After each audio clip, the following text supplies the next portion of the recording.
రొటీన్‌గా క్లాసెస్ చెప్పడం కన్నా, ఈరోజు మా డ్యాడీ అడిగారు, "కాకరకాయ ఫ్రై చెయి నాన్న" అని. సో, ఇది నా కాకరకాయ ఫేవరెట్ ఫ్రై ఇది. సో, మంచిగా కాకరకాయ కట్ చేసుకొని, రౌండ్‌గా ముక్కలు కానీ, చిన్న చిన్న ముక్కలుగా కానీ కట్ చేసుకోండి.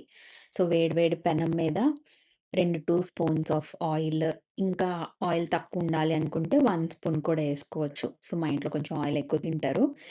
సో, దాంట్లో కొంచెం సరిపడా ఉప్పు, కొంచెం పసుపేసుకోండి. సో, ఎందుకంటే ఫ్రై చేసేటప్పుడు ముక్కలు గిన్నెకి అంటుకోకుండా అవాయిడ్ చేయడానికి. సో, ఇది ముందే యేసుకుంటే అస్సలు అడుగంటదు. సో, మంచిగా ఫ్రెష్‌గా ఉంటాయి. సో, కాకరకాయని దాంట్లో యేసేసుకొని చక్కగా తిప్పుకొని మూత పెట్టేసుకోండి.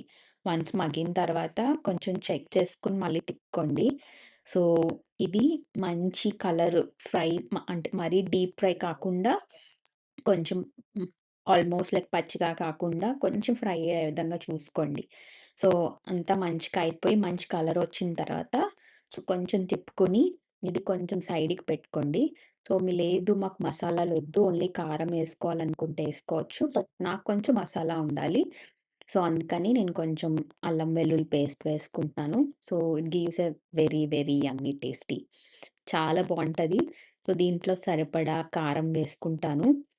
సో, ఇది వేసుకున్న తర్వాత కొంచెం తిప్పుకోవాలి. సో, కారం అనేది మీ ఇష్టం. ఎక్కువ కారం తినేవాళ్ళు ఎక్కువ కారం వేసుకోవచ్చు.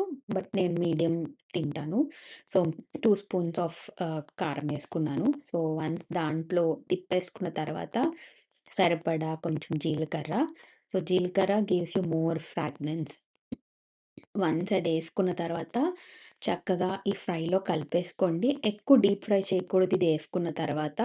సో, వన్స్ అదంతా మంచిగా మిక్సప్ అయిపోయిన తర్వాత జస్ట్ క్లోజ్ చేసేసి రెడీ ఫర్ ఈటింగ్.